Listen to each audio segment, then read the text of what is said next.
بسم الله الرحمن الرحيم الحمد لله رب العالمين والصلاة والسلام على رسول الله ربي يسر ولا تعسر وتمم بالخير بك نستعين يا فتاح. So alhamdulillah, inshallah, we're going to begin our discussion with the history of the Quranic preservation and compilation. We're not going to be talking about the script because we probably won't have enough time, but inshallah we'll see how much we can cover. So this discussion takes place over two periods. Number one is obviously during the time of the Prophet ﷺ, and number two is during the time of the Khulafa al-Rashidun. These are hopefully the two periods, inshallah, we would like to cover in regards to the preservation and compilation of the Quran. So during the time of the Prophet ﷺ, there was a hadith, obviously a hadith Qudsi, in which Allah subhanahu wa ta'ala stated that أَنزَلْتُ عَلَيْكَ كِتَابًا لَا يَغْسِلُهُ الْمَاءُ. Literally you translate it as, I reveal to you a book in which water cannot even wash it away. Now what does that mean? What does that mean? Meaning that you would not be able to, even if all the jinns and all the mankind on this earth would come together, they would not be able to destroy the Quran. Why? It's because it's memorized in the hearts of believers. And that promise was not made by Allah subhanahu wa ta'ala in any other book. That inna nahnu nazzalna dhikra wa inna lahu lahafidhun. That indeed we are going to reveal this book and we are going to protect it. That promise was only made in the Quran about revealing it and protecting it. And I've heard one of my teachers, when he was giving tafsir with this verse, he explained that what does it mean, lahafidhun? What does it mean that we are going to protect it? What does that mean? So he said that there's two groups of people in this dunya. There's two groups of people that will protect the Quran in this dunya. Number one, you have the memorizers of the Quran, the hufaz. Okay? Number one, you have the memorizers of the Quran, the hufaz. And number two is you have the scholars of this deen, the ulama. So the hufaz, they're going to be protecting the kalimat of Allah, the actual wording of the Quran. They're going to be protecting the actual wording of the Quran. As for the ulama, they're going to protect the actual meaning of the Quran. Okay? So it's protected in regards to the wording by the hufaz, and number two is protected in regards to the ma'ana by the ulama. And if somebody came in this dunya and they tried to change any little letter or any harakah of the Quran, any 5-year-old boy, 7-year-old boy that's memorizing the Quran would be able to correct them and tell them, hey, you made a mistake here. Hey, you changed this harakah. Hey, you changed this letter. Okay? They'd be able to tell in a second. They'd be able to tell in a second, even if they don't know the meaning. Even if they don't know the meaning, they memorize the words though. They're memorizing the words of the Quran. And that's a blessing that's only given to the Quran. I don't want to sidetrack too much, but you don't see in any other religion individuals memorizing their divine books, do they? You don't really see that. And if you do, it might be only a few number of them, right? It might be a few of them only. Okay, so that's that blessing of memorizing the Quran. It's a blessing in Islam, it's a blessing of this Quran that Allah subhanahu wa ta'ala has given for our deen. Okay? You don't see that anywhere else. You just don't. As far as the memorization goes, Allah subhanahu wa ta'ala is talking to the Prophet sallallahu alayhi wa sallam and he says, لا تحرك به لسانك لتعجل به. I'm not going to read you guys can read the translation, right? That Allah, he's telling the Prophet sallallahu alayhi wa sallam that don't recite so quickly. لا تحرك به لسانك لتعجل به إن علينا جمعه وقرآنه. That we are going to make sure it's preserved. Okay, we are going to make sure that it's preserved in your heart. فَإِذَا قَرَأْنَاهُ فَاتَّبِعْ قُرْآنًا. And when we recite it, make sure you follow the Quran. Every single year, Jibreel alayhi salam would recite the Quran to the Prophet sallallahu alayhi wasallam. Every single year. And in that last year, I'm going to treat this like more of a class type of discussion. So I might ask you guys these questions during the talk, inshallah. That every single year, Jibreel alayhi salam would recite the Quran to the Prophet sallallahu alaihi wasallam. And that last year, when the Prophet sallallahu alaihi wasallam passed away, does anybody know how many times he recited the Quran to the Prophet sallallahu alaihi wasallam? Twice. Twice. Okay? And on that special occasion, during that last recitation, somebody was present also. It wasn't just Jibreel alayhi salam and the Prophet sallallahu alaihi wasallam. Somebody else was present. Who was it? Zayd ibn Thabit. Keep that name in your mind. Keep that name in your mind. We'll come back to him, inshallah.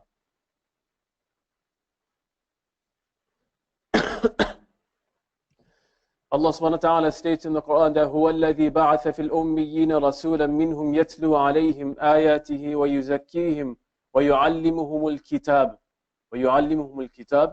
وَالْحِكْمَةَ وَإِنْ كَانُوا مِنْ قَبْلُ لَفِي ضَلَالٍ مُبِينٍ. That it is He who sent among the unlettered a messenger from amongst themselves, reciting to them the verses and purifying them and teaching them the Quran and the wisdom, although they were before in clear error. So since the Prophet ﷺ was a Nabiyul Ummi, okay, he was a Nabiyul Ummi, he was the unlettered prophet, and it was the common practice of the Arabs during that time that they would rely heavily on their memory. So much so that they would memorize, thousands and thousands of poems, not like our days, I remember when we were growing up, we had cell phones wasn't as common back then.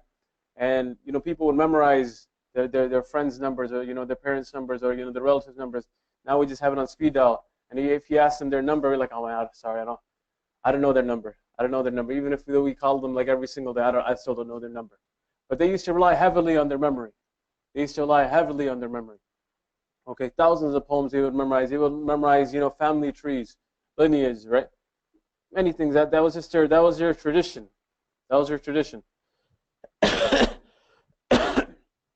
And that all goes back to the oral tradition of Islam as well. During that early period of Islam, how was Islam taught and how was the Quran taught? It was taught through the oral tradition, obviously. Through the oral tradition. In another verse, Allah subhanahu wa ta'ala states that وَمَا كُنْتَ تَتْلُو مِنْ قَبْلِهِ مِنْ كِتَابٍ وَلَا تَخُطُّهُ بِيَمِينِكَ إِذًا لَارْتَابَ الْمُبْطِلُونَ. That you did not recite before it any scripture, and nor did you inscribe one with your right hand. Otherwise, the falsifiers would have caused for it doubt. Prophet ﷺ wasn't the author. Prophet ﷺ was not the author of this book. Why? Because he was a Nabiyul Ummi, number one. Okay? He was the unlettered prophet. He was a Nabiyul Ummi.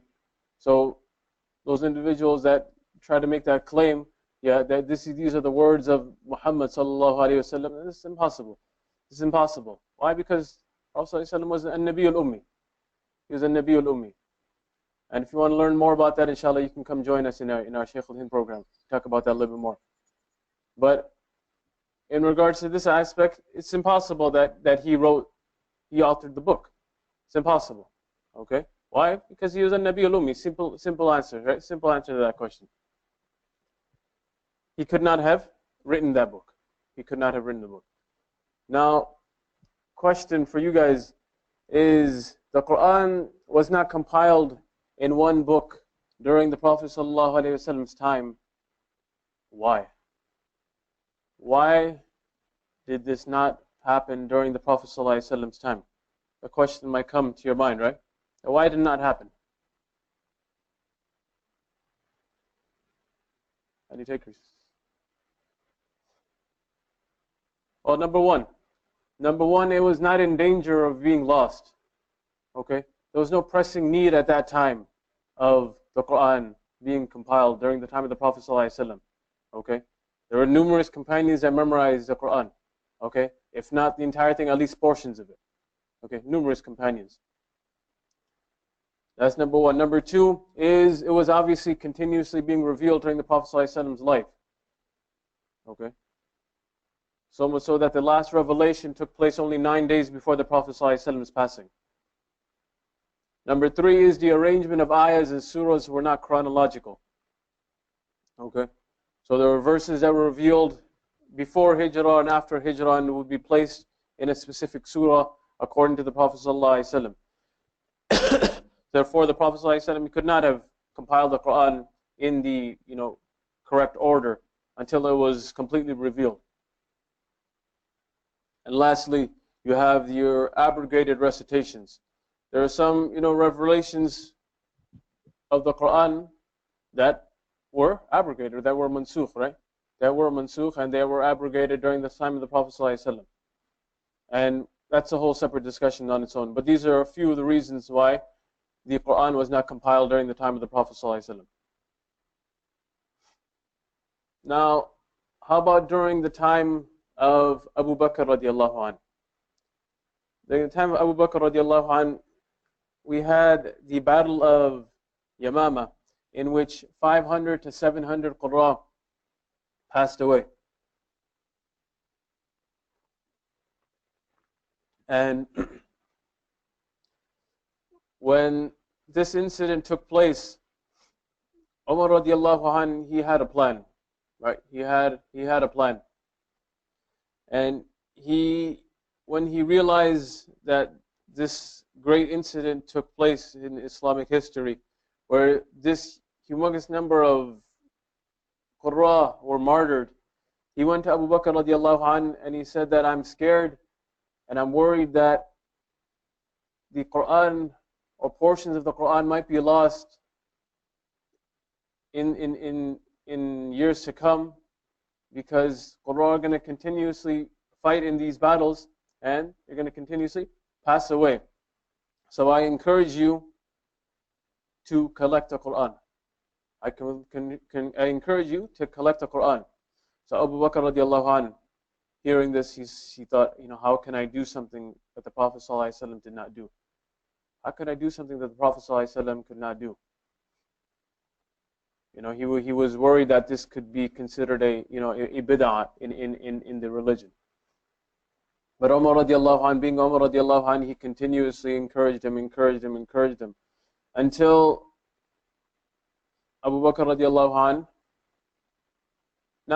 until him and Abu Bakr radiallahu anh came to the agreement that they should collect the Quran. Okay, why? Maslahatan linnas, right? For the public, general benefit for the entire Muslims. So when they agreed on this, that they were going to collect the Quran, they both decided to put the companion, the Sahabi, none other than who? Zayd ibn Thabit, in charge. Okay, Zayd ibn Thabit. They decided to put him in charge. Why? Because he has many fadail that we can talk about, for days on end. But Abu Bakr radiallahu anh, he told him that it's your duty. It's your duty to collect the Quran. And he said that you are an intelligent young man. These are the words of Abu Bakr radiallahu anh. He said that you are an intelligent young man and we have no doubt in you. You are an intelligent young man and we have no doubt in you. You used to collect the revelation of the Prophet ﷺ, so we want you to collect the Quran. We want you to collect the Quran. So Zayd ibn Thabit, he said, by Allah, by Allah, if they asked me to remove a mountain, it would not have been weightier than what they would ask me in collecting the Quran.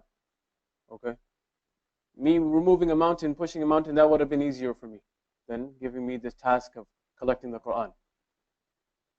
Okay? He knew it had to be done, but this is an amana, this is a trust given to him by Abu Bakr radiallahu anh, by Umar radiallahu anh. So all the verses of the Quran were obviously written during the time of the Prophet ﷺ, but they were scattered. They were in different places. So Zayd ibn Thabit was given the task of collecting it. Okay? And just real quick to talk about Zayd ibn Thabit for a minute. He said that the Prophet ﷺ met me in Medina. The Prophet ﷺ, he met me in Medina, and he was told that Zayd was from the tribe of Banu Najjar. And the Prophet ﷺ, he recited 17 surahs from the Quran. He recited 17 surahs from the Quran, and I repeated them immediately. He recited 17 surahs from the Quran, and I repeated them immediately. The Prophet ﷺ was amazed by this, and he told him to learn the writing of the Jewish Hebrew, to learn their writing. And after that, I learned it in how many days? 15 days. I learned it in 15 days, right? 15 days. So I started reading the letters in Hebrew and translated them to the Prophet ﷺ. And then translated Prophet ﷺ's letters from Arabic to Hebrew when sending the letters to the Jews after learning them in 15 days. This was the individual that was given the duty of collecting the Quran. Okay, he was not your average Joe, right? He was not your average Joe. He was a Sahabi. He was the one that was with the Prophet ﷺ. He was the neighbor of the Prophet ﷺ. He should write down the revelation. Okay, this was Zayd ibn Thabit. Right, one more narration. He said that after the Prophet ﷺ's death, that some people came and asked. They came to Zayd radiallahu anhu and asked that narrate to us something from the Prophet ﷺ. So he responded that, what can I narrate to you? I used to be the neighbor of the Prophet ﷺ. So whenever any inspiration came to him, whenever any wahi came to him, he would call me to write it down. What do you want me to tell you? What do you want me to tell you? What do you want me to tell you? So Zayd ibn Thabit was given this responsibility. What was his criteria? What was his criteria? He had to keep two things in mind. He said, number one, he said that two other memorizers besides him of each verse. Every single verse, there needed to be two other memorizers besides him. Okay, that's number one. Number two is that it must have been written under. It had to be a written copy under the supervision of the Prophet ﷺ. Okay, it had to be written during the time of the Prophet ﷺ under his supervision. These were his two conditions.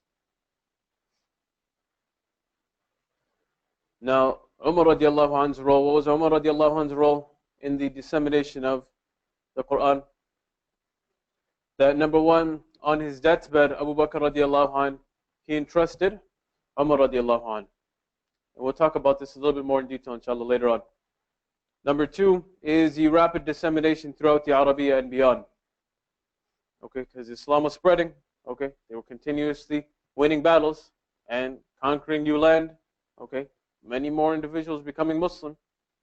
So obviously that meant the spread of Islam and the spread of the Quran. Okay, that was obvious. Number three is that Umar radiallahu anh, he sent at least 10 Sahaba to Basra and was extremely careful on the method of instruction. Okay, that he didn't just send, the Quran to Basra, to these places in Basra, but he sent the Quran and a teacher, an instructor. Okay, that's why there's no such thing as a self-taught scholar in Islam, right? Can't be a self-taught scholar. You have to sit at the feet of these individuals who study the Deen for years and years. Okay, just like the Sahaba did. Okay, just like the Prophet ﷺ did with Jibreel alayhi salam. They all had teachers. Okay, they all had teachers. Number four is instructors. They were sent to Syria, Palestine, and the Bedouins around Medina. So every single time, whenever he would send the Quran and the copy of the Quran, he would send along with them a teacher, an instructor. Okay, that was a very important aspect of this deen. Now, one little side point is Umar radiallahu anh, he wanted the instructors or the teachers to follow the official Quran in their lessons. And once he was informed by a man that someone was reciting the Quran or teaching the Quran, somebody was teaching the Quran from memory in Kufa. So he got very angry. He got very upset. Who's this individual who's teaching the Quran from memory? He asked, who is this man? Then the individuals, he later found out who that man was. Does anybody know? It was Abdullah ibn Mas'ud. Once he heard it was Abdullah ibn Mas'ud, he's like, okay, his anger disappeared. He didn't say anything. It was Abdullah ibn Mas'ud. Okay. So they had that mutual respect, obviously. They had that respect.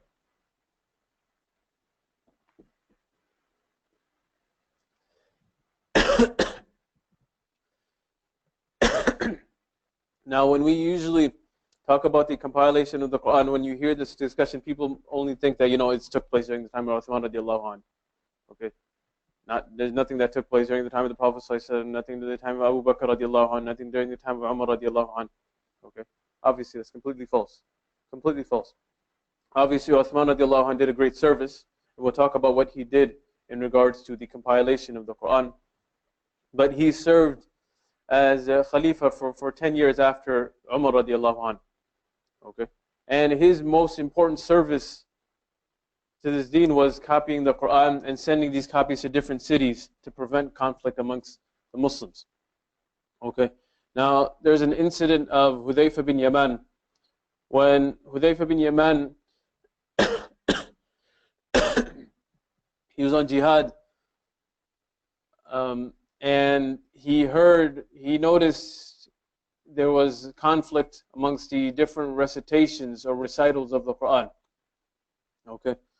So once he returned to Medina, he went straight to Uthman radiallahu anh.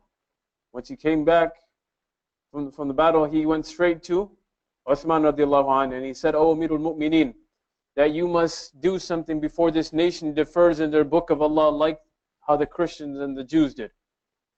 Why? Because I saw individuals and I saw people of Syria, they were following the recitation of Ubay ibn Ka'b. And there were people of Iraq, they never heard that recitation. Why? Because they were following the recitation of Abdullah ibn Mas'ud. And the people of Iraq, they never heard the recitation, so what would they say? They were calling each other non-Muslim. They were calling each other non-Muslim. So Uthman radiallahu anh, he quickly realized his danger, and he gathered all of the major companions during that time.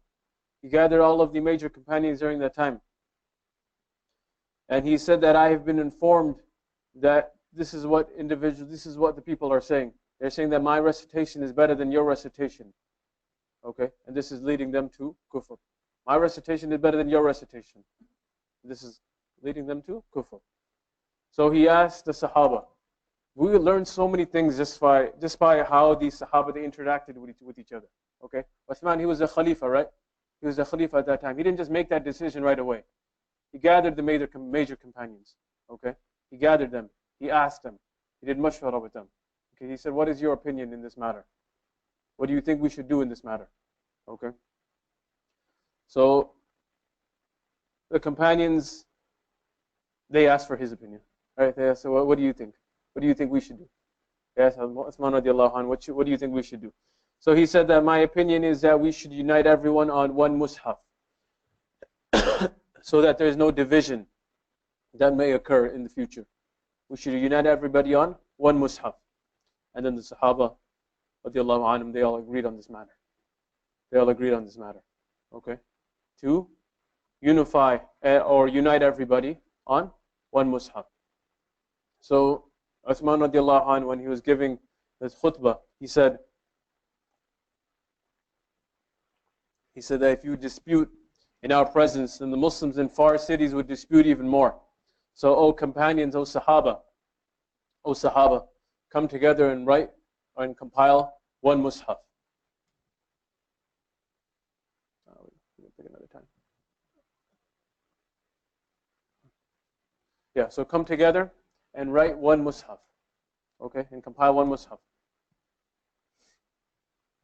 So there were obviously copies of the other Sahaba, or some of the Sahaba, when they would write down the Quran, they would have their explanations on the side, right? Just like how we have our textbook, we have our textbooks in class, and we take notes on the side. Okay, we take notes on the side. So did the Sahaba. Okay, they would write down the verses from the Prophet ﷺ or from other Sahaba, and they would also take notes on the side.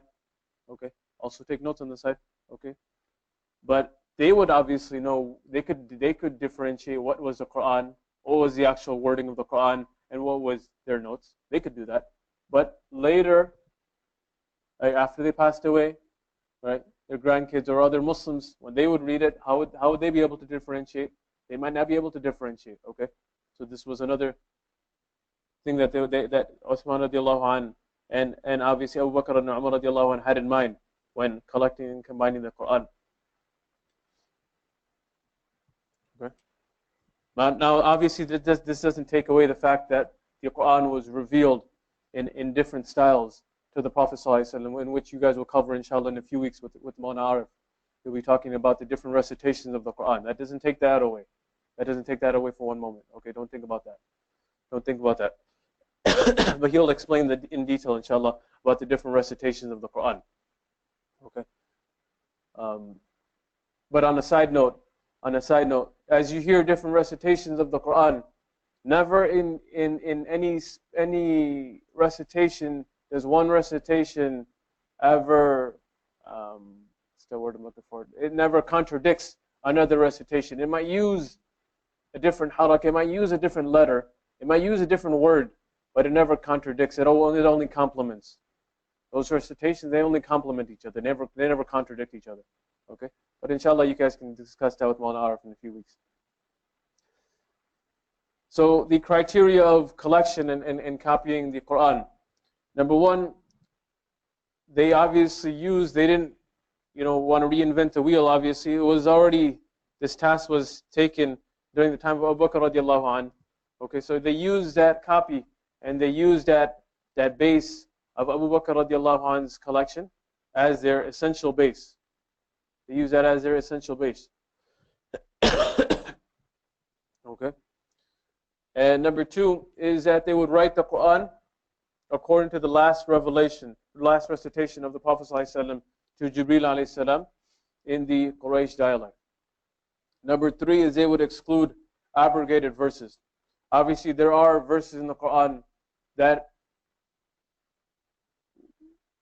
the hukum is not applied, but we still recite them in the Quran. Okay, they're still mentioned in the Quran, and you still get that reward of reciting every single letter. For example, the hadith of the Prophet ﷺ that man qara'a harfan min kitabillah falahu hasana wal hasanatu bi ashri amthaliha la aqulu alif lam mim harfun walakin alif harfun wa lam harfun wa mim harfun. That hadith still applies. Okay, the hadith where the Prophet ﷺ said that every single letter you get a good deed, and every good deed is multiplied by 10. That is still applied to those verses as well. Okay, that every single good deed is multiplied by 10. So any letter that you recite in the Quran, even if it's a hukum that's abrogated, that's still mentioned in the Quran, you still get the reward for it. You still get that reward for it. Okay, that's number three. Number four is that if any dispute arose within the committee, the verses would be written according to the Quraysh dialect.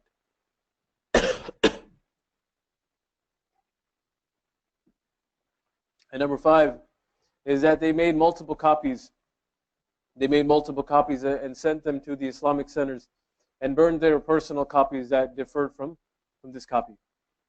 Okay? So they made their multiple copies and burned their personal copies that they had that differed from this main text now. Okay, and number six is the arrangement of the order of surahs. Now this is a ikhtilafi issue. We're talking about the arrangement of the order of surahs. Okay, the order of the verses was obviously the same as the copy of Abu Bakr radiallahu anh. However, Uthman radiallahu anh, he ordered the members of this committee to arrange the surahs in the Quran. And the most famous opinion, as far as I know, is in regards to the tartib of the surahs, is mentioned by Shaykh Zurqani. And he mentioned that it was not set during the time of the Prophet ﷺ. Okay, the arrangement of surahs was not set during the time of the Prophet ﷺ. But the arrangement of surahs was set by the ijtihad of the Sahaba. Okay, which is obviously a proof for us. Okay, and they all agreed upon this tartib that's present obviously in our day and age, which is a proof for us. And number seven is, we talked about this on the previous slide, is that they would exclude any additional words or explanation from the copies. Okay, any additional side notes that they had, obviously they would exclude that.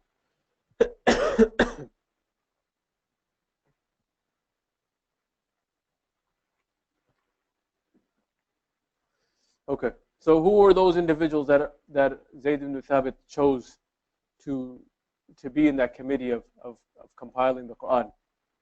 I was going to trademark this, right? This companion copying crew. I was going to trademark it, but I don't know. I don't know if it would be of any benefit. But they were of, how many? They have 1, 2, 3, 4, 5, 6, 7, 8. We have 12 individuals. 12 individuals, obviously led, spearheaded by Zayd ibn Thabit. You have Sa'id ibn al-As, Nafi ibn Zurayb, Ubay ibn Ka'ab, Abdullah ibn Zubayr, Abdul Rahman ibn Hisham, Kathir ibn Aflah, Anas ibn Malik, Abdullah ibn Abbas, Abdullah ibn Umar, Malik ibn Abi Amr, and Abdullah ibn Umar. Okay, these were your companion copying crew. These were the Sahaba in which Zayd ibn Thabit chose to copy the Quran.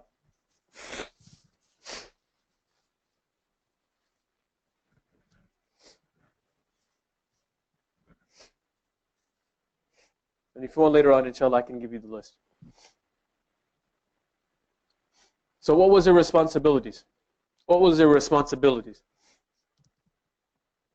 Uthman radiallahu anh, he told them that whoever has any verses dictated by the Prophet ﷺ himself, then they must bring them to me. Okay? This was the command of Uthman radiallahu anh. So, what did the individuals do? They would bring any verses that they had, whether they were written on parchment, whether they were written on bones, whether they were written on leaves, they would bring it to Uthman radiallahu anh. So anybody contributing to this pile of knowledge, they were first questioned by Uthman radiallahu anh. He would ask them that, did you learn these verses directly from the Prophet ﷺ himself? Did you learn these verses directly from the Prophet ﷺ himself? So all of these individuals who submitted these verses that they learned, they had to take an oath. Okay, they had to take an oath. And all of this collected material was individually labeled and handed to who? Zayd ibn Thabit. Handed to Zayd ibn Thabit. Okay. Now Uthman radiallahu anh, he prepared obviously an independent copy of the Quran, relying entirely on independent sources. And this compilation, it took, or it was completed within a 5-year period. Okay. And when I was reading up on this, you know, such a big task, right? Such a big task of compiling the Quran. You know, you might think that, you know, there is much disagreement, there is much ikhtilaf, you know, as to which verses were from the Quran or as to how they were written. Okay, you might think. But during this 5-year period, the committee had only one disagreement. They had only one disagreement. Okay.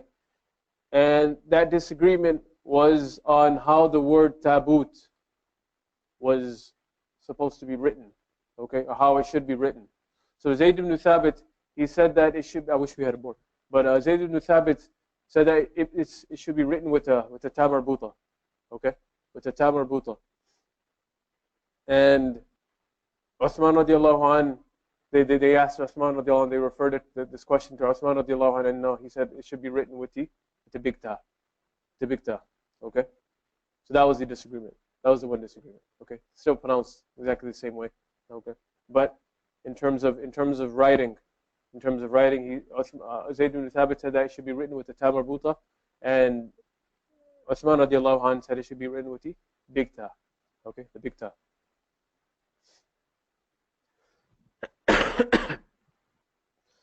All right. I've heard a few opinions about this as well, but as far as I remember, that there were 7 copies that were made, and these 7 copies, one of them was kept in Medina, and that's referred to as the Imam Mus'haf. Okay, that is referred to as the Imam Mus'haf, the one that was kept in Medina, and the others were sent. Sorry. The others were sent to Mecca, Kufa, Basra, Damascus, Yemen, and Bahrain. Okay, these were the 7 copies that were made, and these were the 7 places that they were sent to. And all previous fragments were burned under the order of Uthman radiallahu anh, and after the mashwara of the Muslim community. Okay. So again, they kept in mind what Umar radiallahu anh did, right? They kept in mind what Umar radiallahu anh did, that every single mushaf that was sent to these individual places, they were sent along with a teacher. Okay, keep that in mind, guys. They were sent with a teacher. weren't self-taught, okay, and just opened the Quran and just started reading it on their own and started giving dars on their own. No, guys, no, okay. If they didn't do that during the Prophet ﷺ's time, if they didn't do that during the Sahaba's time, then I don't know where we get that idea of where we can just open the Quran and just start giving dars, okay, because mashallah, just let me tell the masjid board that I can give a dars, on this topic at so and so time. Nobody cares if you can give a dars at that time, If you're not qualified, you're not qualified. Okay? Just like a surgeon, you're gonna ask a surgeon to do surgery on your body, you're not gonna just ask some random nurse to do surgery on your body. Okay? Same thing with the Quran, guys. Same thing. You don't just ask any random individual to give dars on this book of Allah subhanahu wa ta'ala. Okay? Alright. And the Quran was written in one dialect. Okay, so this copy was gained authority and achieved the purpose of Uthman radiallahu anh, which was the unity of the Quran. Okay. Now, what happened to the copies of Uthman radiallahu anh? Okay, what happened to the copies of Uthman radiallahu anh? As far as I know, the copies of Mecca, Medina, Kufa, and Bahrain were lost due to war, fires, or similar incidents. Okay, and Dr. Muhammad can probably tell you better than me that maybe one exists in the museum in Turkey. One of my students said that they actually saw it there. I'm not sure if it's still there, but they said that they actually saw it in that museum there. Okay, and there's another two that is in London and Uzbekistan. Again, I haven't been to these places, but you guys can, inshallah, take a road trip there. But question for you is, after learning now about the compilation and preservation during the time of the Prophet ﷺ, during the time of Abu Bakr radiallahu anh, during the time of Umar radiallahu anh, during the time of Uthman radiallahu anh, okay, what was the actual difference? What was the difference between the collection of Abu Bakr radiallahu anh and Umar radiallahu anh versus Uthman radiallahu anh? What was the difference? That wasn't just a question for myself. That was for you guys. What do you guys think was the difference? Not what do you guys think, sorry. What did we say was the difference? Huh? Order of the surahs? Huh? Standardizing?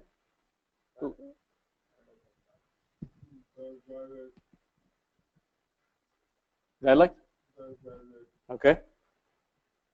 Oh, sorry. Yeah.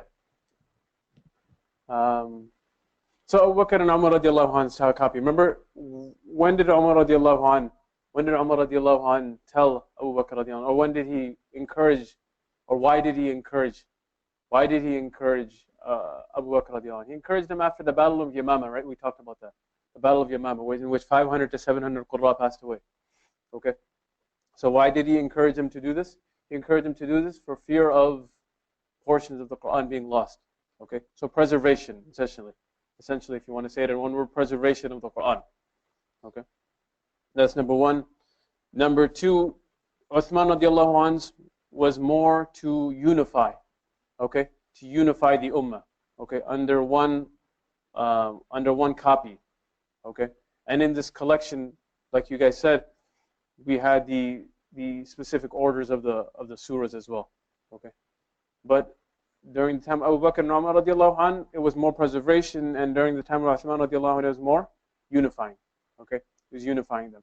Now that doesn't mean that there's only one qira'ah. Okay, I don't want you guys to get that in your mindset that there's only one. I'm not saying that there's only one qira'ah. Okay, because during their time they didn't have the dots of the letters. In their time they didn't need haraka. Okay, so there are different ways, obviously, to include the different recitations.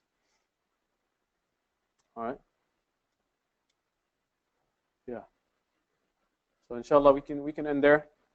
If we have any questions, you guys can ask. Yeah. What is the ikhtilaf about the order of the surah? Yeah. One more time. The order of the surah. Yeah. Why is there ikhtilaf? Why is there ikhtilaf? As far as I remember, it was not the surahs were not put in that specific order during the time of the Prophet ﷺ. Okay, he would put the verses, and we know from hadith, right? The Prophet ﷺ would say, put this verse in this surah, put this verse in that surah. We know that from hadith. Okay, as far as the surahs go, as far as my knowledge is that it was the hujjah and it was the ijma of the Sahaba. They said they came together in agreement that this is the order of the surahs. Okay, it was not done during the time of the Prophet ﷺ. As far as I know. Um,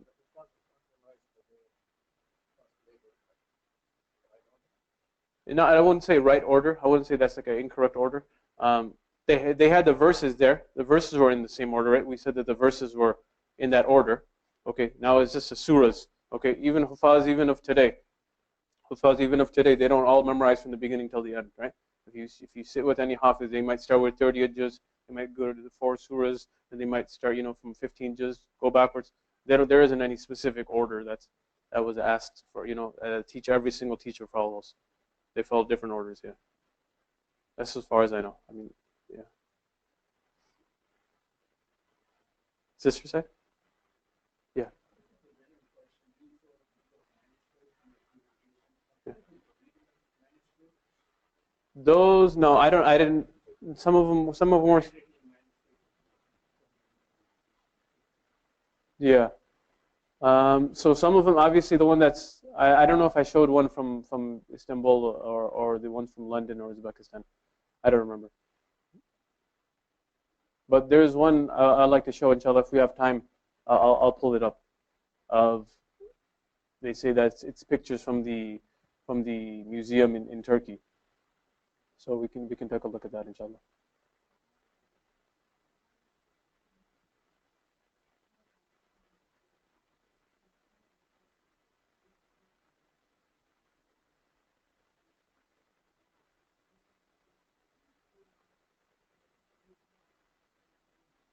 Yeah, so they referred the question after Zayd ibn Thabit, they referred it to Uthman radiallahu anh, right?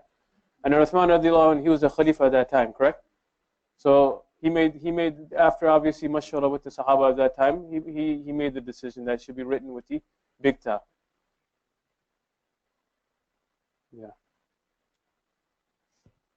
Let's see if we can open it up. But I think what I know about is that in the time of the Surah also organized in the sequence in which the Quran we have today.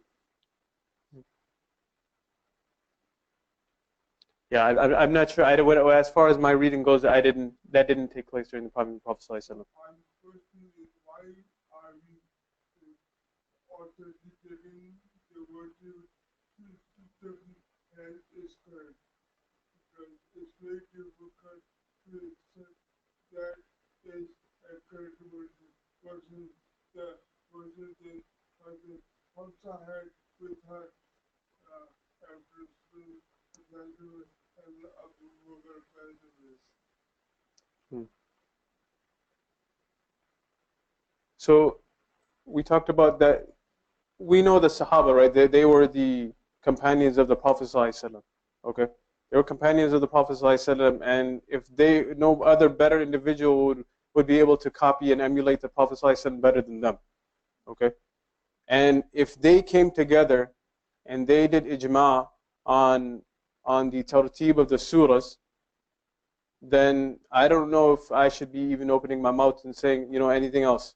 If they came together and they had ijma on the issue that they came together and these are the surahs, this is the order of the Quran, okay, then I don't know what else I can say besides that. Okay, I mean the verses were set in the specific order. Okay, the verses in the surahs were set in the specific order during the time of the Prophet ﷺ. But as far as the surahs go, as far as my understanding, they weren't. Okay, they were not. They were not, and that's not really I don't see that being a big deal at all. Okay, you're not taking anything out from the Quran. You're not adding anything from the Quran. Okay, so yeah.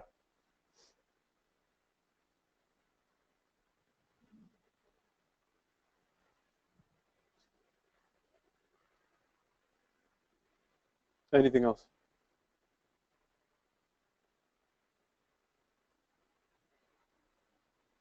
So let me show you real quick, inshallah. Rashad, how do I just show the screen? Oh, you guys can see. Sorry. I don't know you guys can see that. So you can see this is just some pictures from the museum, and you might notice in these manuscripts of the Quran, there's no letters. I mean, there's no dots. There's no dots. Okay, that's number one. Number two, what else do you not notice? There's no haraka, right? There's no haraka. Guys, it was their language. It was in the Arabic language. They didn't need haraka. Okay? They didn't need dots. Once you had other individuals, non-Arabs accepting Islam, okay? And also Arabs of that time as well. They started making mistakes in regards to the haraka, or started making mistakes in regards to the letters. That's when the harakat and the dots for every single letter came into existence. Yeah. Should we go over that? Bismillah, we can talk about that. Okay, let's talk about that.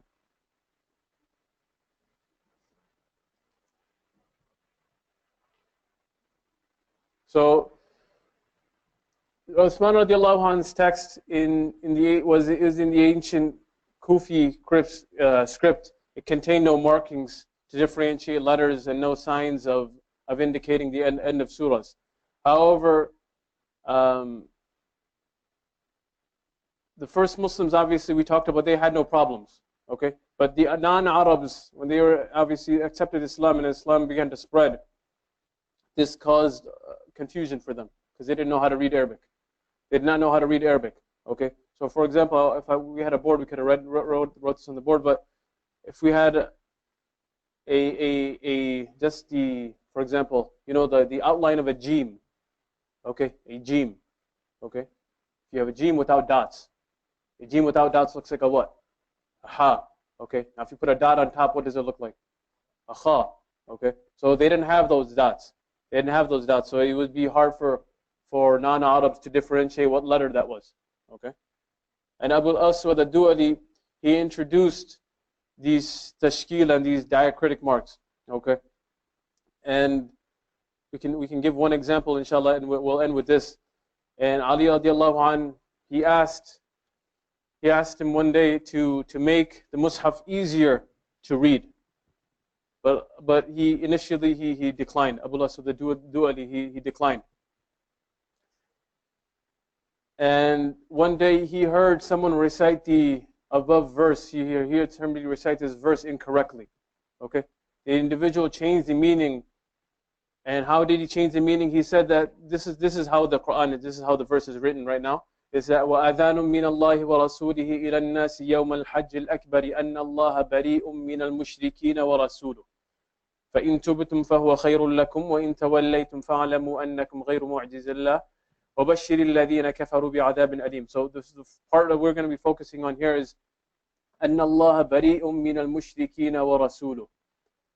What that individual did during the time of Abu al-Aswad al-Du'ali, he recited it as أَنَّ اللَّهَ بَرِيءٌ مِّنَ الْمُشْرِكِينَ وَرَسُولِهِ.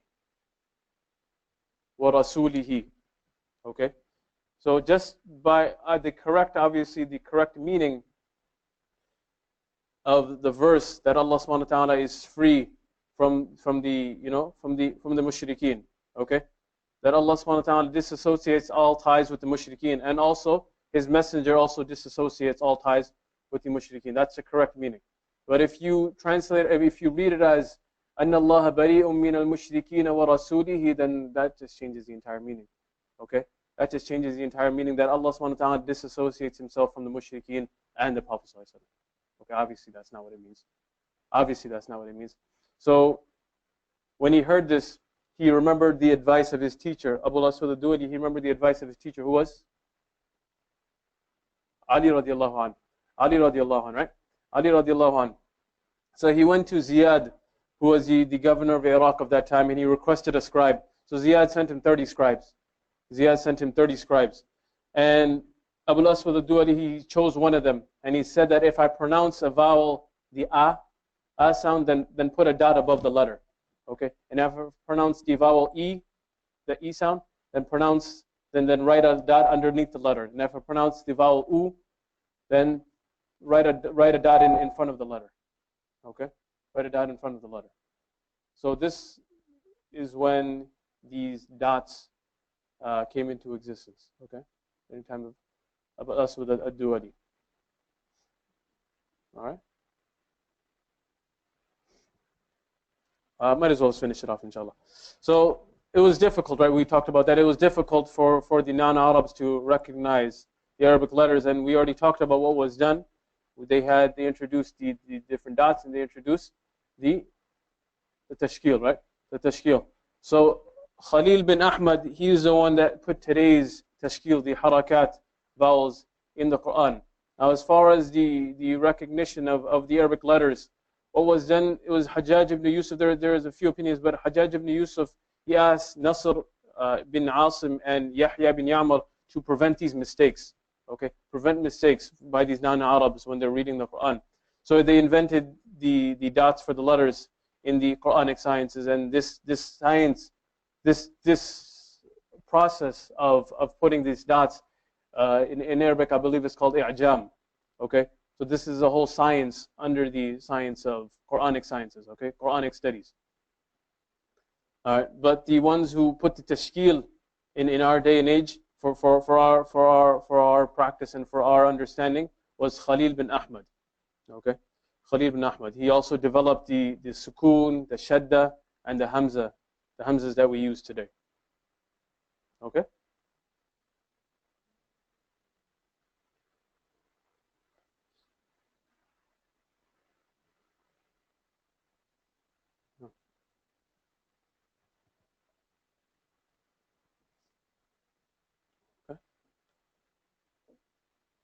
إن شاء الله. سبحان ربك رب العزة عما يصفون وسلام على المرسلين والحمد لله رب العالمين.